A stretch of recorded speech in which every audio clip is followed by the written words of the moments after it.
Hi, everybody, and welcome to Find My Past. Thanks so much for being with us today. My name is Jen Baldwin. I'm the Data Acquisition Manager for North America, and I want to talk to you a little bit about my research process and how I like to pursue a new project, especially when it comes to trying to trace my immigrant ancestor. At Find My Past, we're really passionate about exploring our British and Irish heritage, no matter where you are in the world.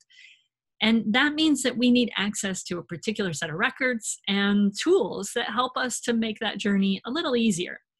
So I wanted to just talk through some of the ways that I set myself up for success in hopes that it might help you as well. So let's get started. I'm going to share my screen and we're going to talk about how to make the most of our American research and really make sure that we're ready for this adventure of trying to cross the pond. Right? Because it doesn't come naturally necessarily, and it's not the most efficient project to take on, right?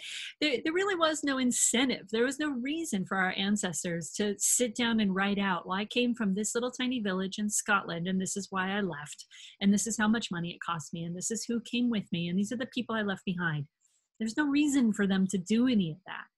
In order for us to be ready, though, to research that immigrant individual, we really need to make sure that we're prepared over here in North America first.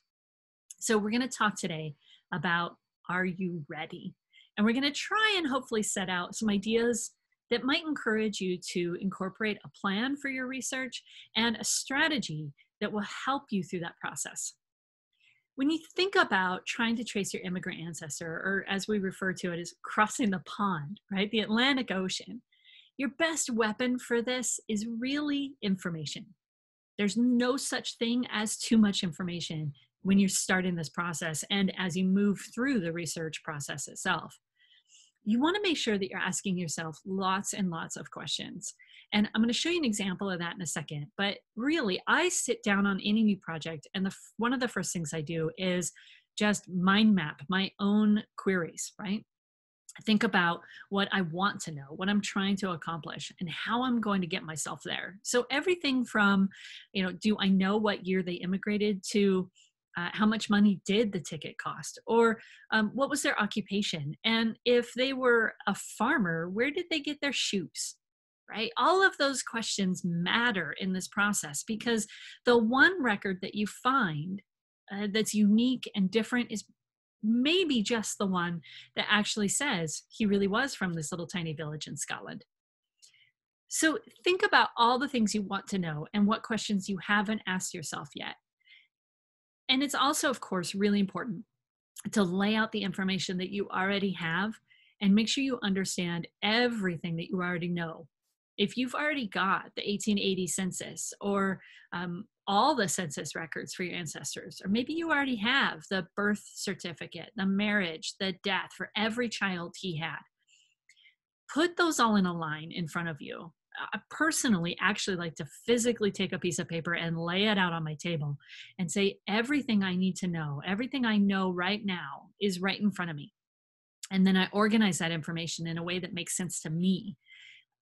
That system may not necessarily work for you, and it certainly won't work for everybody, but it's important to recognize how you research and what you need to do for yourself, right, to set yourself up for success. Now, one of my favorite tools is a timeline, and you probably have heard many other genealogists talk about creating a timeline. It can be incredibly useful. I never start a project without them, and I actually have two timelines. I always create a timeline for my ancestor, for the individual and his family, and then I create a records timeline. And I think about all of the major categories of records. And I'm going to show you an example of kind of how I approach this in a few minutes. But I really think about, when did the census start? And so my ancestor arrived in 1882. And so the next census he would be available in is the 1890, which of course was destroyed, unfortunately, for those of us in America. So the 1900 census, the 1910, the 1920, I want to lay out every record that he would possibly be found in. And that means that I need to do a little bit of research and homework before I even ever start on the individual, right? And we'll talk about that in just a second. The first thing, though, I believe this really strongly, you need a plan. right? Without a plan, we all go off in a variety of different directions, and we chase the rabbit hole. We go down the rabbit hole of research, and we ended up at our computers at 2 o'clock in the morning, and there's nothing wrong with that, says the person who's done it many times. But it's important that we have a plan so that even when we go off on that wild chase, we can come back to our plan the next day and say, all right, what did I actually learn? What questions did I answer? What questions do I still have? What do I need to resolve? What documents did I find that I need to analyze and examine and decide, is that actually helping me to solve the question that I have, to answer the question that I have?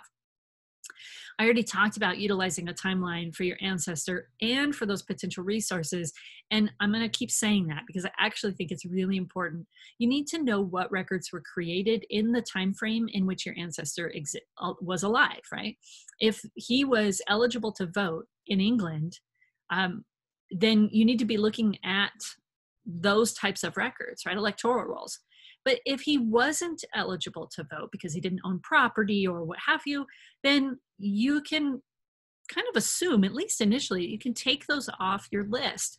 But the fact that they existed at all is an important thing for you to have in the back of your mind. So any record that was created during the time and place that your ancestor lived, whether it was here in North America or in the British Isles, needs to be at least somewhere documented on a list so that you know that at some point you might want to reference that record set. In my opinion, no historical reference should be overlooked. And that includes, every Post-it note we write on and every napkin they scratched on at a cocktail party, right? Every document that we can get our hands on should be analyzed. So when we think about our research plan, we can think about it in a couple of really key components. We want to think about the problem analysis. What are you trying to learn, and what questions haven't you asked yet? What questions have you asked and answered? But most importantly, what are the questions that you haven't yet addressed? Think about the sources. Where can you go to learn that? And use your imagination, right? In one case several years ago, I actually used brand books, right? The brands they used on their cattle to identify individuals through the historical records, because they couldn't sign their name, but they could draw out their brand. And that's how they actually signed documents to distinguish themselves from other ranchers and farmers in the area. So what sources can you go to learn what you're trying to learn? What methods will you employ to actually achieve those results? Now, we all know that the field of genealogy, the study of history, has certain best practices and methodologies that are shared widely. And we'll talk about some of those here, right? We'll talk about some of those today in terms of reasonably exhaustive research, right? That's a term we should be familiar with. And the genealogical proof standard is important. Those concepts have been developed and shared over time because they work. So at the very least, we should understand the methodology of good genealogical practice and research so that we can apply it as we are able in our own research process. I am not going to be the person who says, if you don't follow the exact methodology of good genealogical research, then it's not worth doing.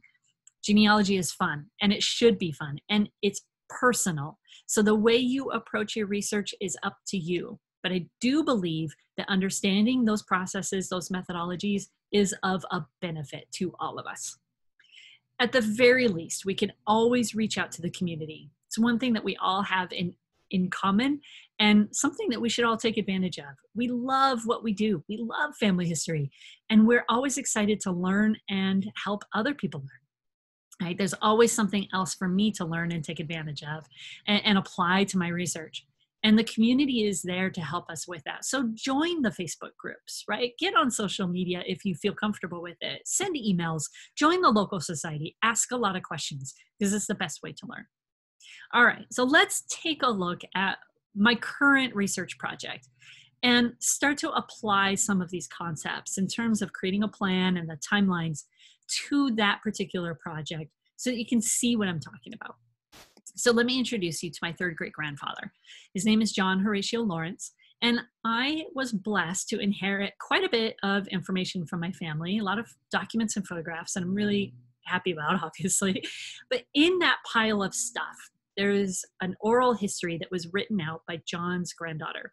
It was dictated to her by John's daughter. So 3 generations worth of people in this one document. From that document, which I'll show you in a second, we learn that John was probably born somewhere around Birmingham, England, around 1806. His father was a silversmith. He potentially served in the English army and spent time in India. He immigrated around 1830 through Canada and then eventually into New York. He married a woman named Sarah Evans, who, although she was born in New York, was of Welsh descent. And they had children in Springfield, Pennsylvania, before moving to Ohio, where they had more children. So we start with this concept that we feel like we already know quite a bit about John and Sarah. So again, we have to stop and analyze, where did this information come from? How do we know what we know? And that is, of course, this document that I've been referring to. This oral history has been passed down through multiple generations in my family. And you're looking at just the top portion of the page. The rest of the page lists all the children. Inside this document are a number of details that we can actually apply and pull out, right? If we sit down and analyze this document and say, what are the details that we can actually see here that we can research? What can we learn? What can we prove? What can we find evidence of? Well, there's a lot of that. We learn that he's probably born in Birmingham, right? That he was one of 10 children. His sister was named Anne King, the only other surviving child. We learn again about the reference to the British Army, that he came to America, that he settled in a place called Kaiserville, New York. All of these elements are things that we can actually pull out of this story and apply evidence to.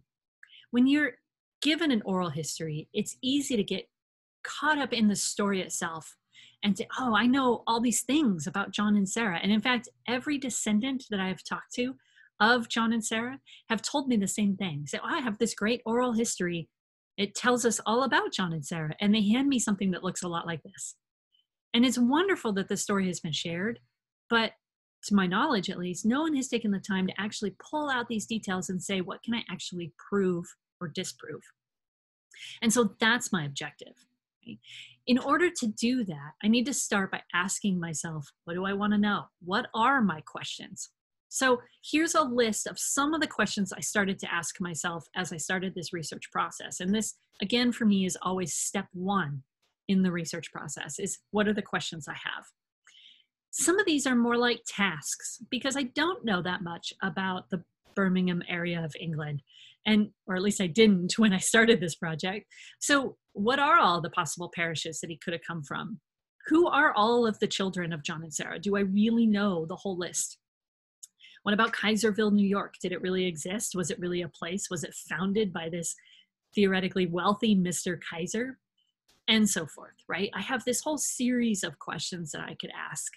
And part of it is separating my research process from North America into the British Isles, right? And making those two very distinct parts of my research plan. Because I can't really get into the British-Irish research, or the British research in this case, without examining fully what's happening during his adult part of his life in North America first. So I create my list of questions, and then I start in on my timeline. And I create a timeline for the ancestor, and that looks like what you would imagine it to look like, right? A lot of dates, locations, and names. But I also mentioned that I like to create that second timeline for the records that are available to me. And it starts out very basically, something like this. I want to know every census that he could be in, whether it's in the US or Canada or Britain in this case. And that includes state census records, right? So I want to look at the 1885 New York State Census. I want to look at religious records, obviously. I'm going to look at passenger and immigration lists. I'm going to look at all kinds of vital records. And I definitely want to go to locations that don't necessarily have their records online. So I have the Lockport Public Library local history room on my list of things I need to investigate. I haven't quite made it there yet, but I will. So all of these things come to mind and they become part of my research plan. I also want to look at all the British opportunities, right? I have Birmingham area newspapers on the British Newspaper Archive. I'm definitely going to examine newspapers for any reference to the Lawrence family. I definitely want to look at military records because of that connection to the British Army. And there's a lot of opportunities there. And then, of course, I need to look at parish registers and civil registration. Now, I believe that John left before civil registration started in England, but that's part of my research plan, is identifying when that actually occurred in the 1830s and actually noting it for myself and saying in my research plan, civil registration started after he got to the United States. He's not going to be in any civil registration. But his siblings, if they survived that long, might. His parents, if they lived past the 1830s, might. So it's still part of my research plan, just for specific people.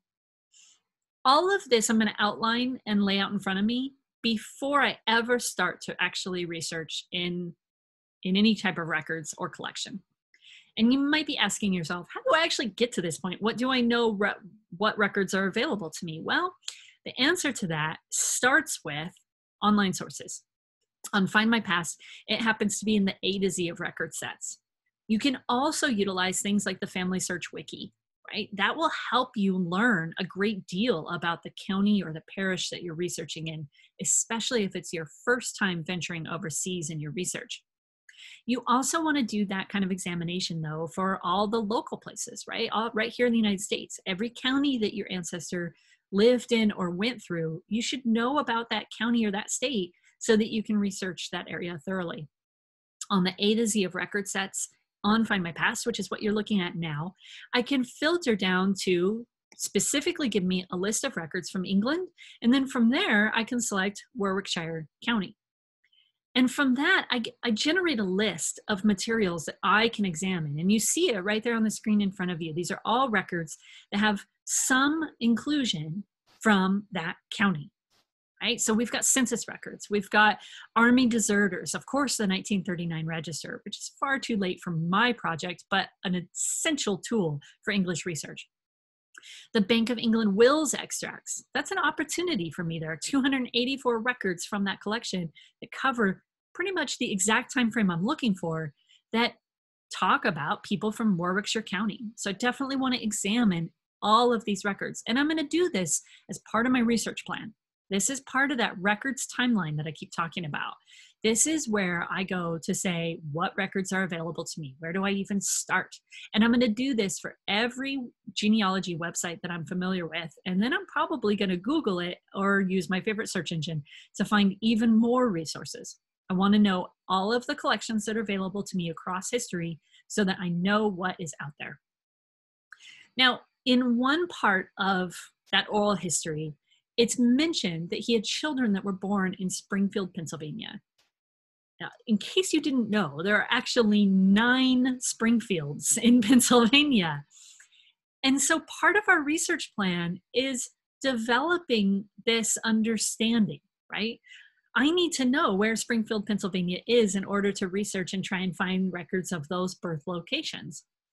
Thanks to our partnership with the Historical Society of Pennsylvania, and extensive research on John Horatio Lawrence's life here in the US, I was actually able to determine that those children were likely born in Erie County, Pennsylvania. So that's the Springfield I'm actually looking for. Now, this is one of John's sons, Mortimer. Mortimer, thankfully, was quite a wealthy man. And in his research and his biographies and all of the works that are published that include Mortimer, it actually indicates he was born at Springfield, Erie County, Pennsylvania. That allows me to narrow down my search, right? So I've gone from 9 different Springfields down to one very specific part of Pennsylvania. And that's part of the reasonably exhaustive research process that we talk about so much when we talk about trying to research our immigrant ancestor. It's so important that we know everything that we can possibly know here in the US or in Canada or wherever you are before you try and go back to your British and Irish records. It's really, really crucial because these clues are hidden in all sorts of records. Now, it wasn't until I researched extensively John's son, Mortimer, that I learned about this. And so I've had to go through the process of researching each of his 8 children as much as I possibly can in order to get back to their grandfather, right? Because that's ultimately what I'm looking for, is who were John's parents. Now, we did talk a little bit about newspapers, and there's certainly nothing wrong with exploring some of these opportunities at the same time as you conduct your reasonably exhaustive research in the US. And I'll be the first to admit that I definitely do those two things in tandem, right? We know from the oral history that John's father was a silversmith. So one of the first things I wanted to do was see how many silversmiths with the last name of Lawrence lived in the Birmingham area at the time in question. So I went to directories and other resources, and I found pretty quickly this John Lawrence, who is listed as a silversmith. This case, the record is from 1830, and he's listed as making silver pencil cases, toothpicks, thimbles, snuffer, and scent box maker on Mount Street in Birmingham. He's the only Lawrence I have been able to identify who's listed as a silversmith in the right place in the right time. So I believe that my John Horatio Lawrence is actually John Lawrence Jr., and his father's name was John as well. From the directories, I can go to newspapers and I can combine these resources and say, yeah, this is probably my guy. Just as a process of elimination, we can say he's the only John Lawrence, or the only Lawrence at all, as a silversmith in Birmingham. And that means that this entry for a Mr. Lawrence with no first name is probably my ancestor. Now, this newspaper clipping got me really excited, actually, because it tells about a patent that he filed for a device that was used on horse saddles. And it essentially was a seat belt that held the saddle to the horse. Now, I found the entry first in Eris's Birmingham Gazette from 1831 on the British Newspaper Archive. And that led me down a path that allowed me to explore further records. A colleague was able to go into an archive and actually pull the record of the original patent. So I have images of the original patent, and then I have a transcription of the patent, and I have images of the drawings that were filed alongside that patent. And all of this came because I was able to pinpoint a person who was a silversmith with the right last name in the right place in the right time as a part of that research journey. And this is the part of genealogy, I think, that is just really exciting and personal to us, right? We see images like this and we just say, oh, that's really, really cool. That's my ancestor, right? I'm pretty sure that's my ancestor. So because of the fact that I have this oral history and I've taken the time to develop a research plan and a strategy, I end up with a variety of different types of documents, but all of them come together in a very organized and systematic way that allow me to tell the story of John and Sarah in a more accurate way, right? My reasonably exhaustive research covers all sorts of information, right? I have a building permit from Washington, D.C., where his son Mortimer added on to this house, right? I have maps of all sorts that talk to me about the territory in England that I'm trying to research. Obituaries and other items that tell the story of John's children and grandchildren so that I can learn more about him, his wife Sarah, and their parents. All of this comes together because we took the time to ask ourselves a few key questions. What is the problem we're trying to solve? What are the sources that I can go to learn about that and answer those questions? What methods will I employ to ask and answer those questions? And of course, the community. I would not be nearly as far on this project as I am if it weren't for the help of my friends and colleagues and other genealogists from all sorts of areas, from Pennsylvania, New York, across England, up and down England. I wouldn't be nearly as far along as I am without the help of the community. So when we talk about tracing our immigrant ancestors, we really want to think about setting ourselves up for success. So let me leave you with a few bullet points. Create a plan and stick to it. Remember that plans can be changed. It's your plan. It has to work for you. If it doesn't work for you and if it's not comfortable, you won't stick to it. And that means that you'll give up on that plan. So find a system that works for you and just run with it, right? Your research plan could be as simple as a Post-it note. I would encourage you to put a little bit more into it, but it could be a Post-it note sitting on your desk or at your workspace. Could be that simple. It's important that you allow yourself to follow your own curiosity, right? Let yourself explore the records that maybe you're not quite ready for. Because by doing that, you're actually just becoming a better genealogist. Following your curiosity allows you to learn more about how historical records are created and why they were created and who created them. All of these things that are important for us to understand the scope in which that information is coming to us. Just absolutely make sure that you're researching in online and offline repositories. So all of these wonderful genealogy sites like Findmypast are out there and available to us, but that's just scratching the surface of what's available. Go to archives, libraries, manuscript collections, private collections, and understand what you can learn from them. Maybe you can't make the trip today. Maybe you won't ever be able to make the trip at all. Maybe you have to hire someone to do that work for you. But it's important to understand what's out there so that you know what part of the story you can actually answer from your desk at home and what you can't, right? When we talk about setting yourself up for success and using the community, it also means sharing your research a little bit. So I would encourage you to upload your family tree to Findmypast so that you get the hints that are generated, and you don't have to act on those hints. But the hints actually do help you, right? Because what if you miss something? What if there's a record set out there that you didn't know existed? The hint process on a site like Findmypast will help you discover those record sets. Absolutely take advantage of programs like this, right? The videos that are available on YouTube and other resources, the master classes that are produced by the team at Findmypast, all can be of great benefit. Allow you to learn and grow your exposure to a variety of different materials.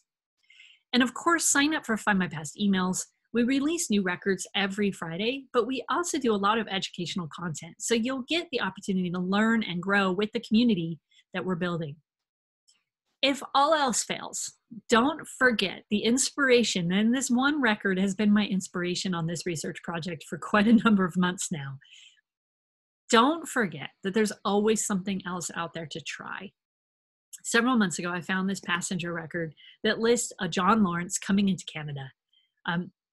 And it lists his destination as the US. I thought that it was a really good potential record. But of course, the name of the vessel that he sailed on was Try Again. And it's an appropriate name because this is not my John. This is not him at all. However, the name of the vessel inspires me to keep going. We simply just can't give up, right? The story is too good. The history is out there. And the records just keep coming. So make sure that you're inspired by your own story, your own John Lawrence. Follow your curiosity. Allow yourself to look at the things you want to look at. Make sure that you're having a good time while you're doing it. I hope that these tips have been helpful. I hope that a look at my process, even a glimpse, might inspire you to kind of sit down and think about how you approach your genealogy. Think about what questions you want to answer, what you might want to get out of your process, right? Think about all of those elements as you start to cross the pond and research your immigrant ancestor.